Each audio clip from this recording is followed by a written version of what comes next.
Growing up, I was told by my father that I have the gift of gab, but that God gave me 2 ears and 1 mouth and I should use them in that order. His comments likely came from needing a moment of quiet in a house of 4 kids and a talkative middle child. But in my career as a social worker, I learned that listening is a skill that I needed to get good at, because most of the time, the healing came from being heard and not from anything I said.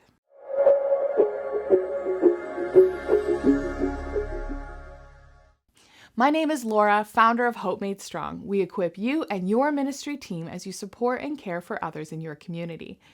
In university, I would roll my eyes when yet again we talked about the importance of listening. I would think, yeah, but what are we going to get to the good part? When are we going to learn how to really get to the heart of people's issues? But it never came. For weeks, we had lectures on different listening skills. We practiced, videotaped, and watched ourselves listening and regurgitating what our partner has said in role plays. I hated it. But fast forward through a decade of supporting and counseling, and you would have found me sitting with practicum students emphasizing the importance of listening to people's stories. The term active listening is fairly common. It means to fully concentrate on what is being said rather than just passively hearing the message of the speaker. I've even heard it as being described as listening with all of your senses. But I think these descriptions fall short.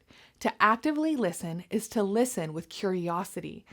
Listening with the intent to know more, to explore, to intentionally seek out the what, why, and how of a person's story. And to do that, you need to be actively engaged in the conversation. So often, we listen to find proof of our point, or even more common is to be silent, pretending to listen, but really be formulating the response in your mind. The person has barely finished their sentence before you're rushing to get your point out. Active listening is more than body language or repeating back what the speaker has said. Active listening is setting aside your own agenda so that you can discover and truly understand the perspective of the person coming to you for support. This past Christmas, my nephew was given a gift that was wrapped up at least a dozen times. Each time he unwrapped a layer or opened a box, there was yet again another smaller box inside. This particular gift, he found a prank joke in the final box, but then he was presented with a set of concert tickets to his favorite band. When people finally get enough courage to come and ask for help, it usually is an issue that has been festering in their life for a while. They've often been wrestling with this problem or issue for weeks, months, or even years. They've been facing the same struggle for so long that when they look around, it's all they can see. There is layer after layer of issues, struggles, and circumstances that have all compounded the problem.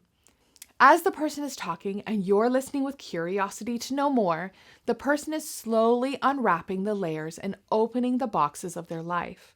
They're navigating their way through their story, and if we interrupt this process with a solution to the problem, we're interrupting the process of unraveling and getting to the core issue. Active listening is listening with curiosity, guiding the person with questions so that they can unwrap and open boxes themselves, where eventually they will find the core issues and hopefully find freedom. In the show notes below, I've put together a cheat sheet of curious questions to help you guide people as they tell their story. Click the link below, type in your email, and the cheat sheet will be in your inbox. Thanks for connecting and take care.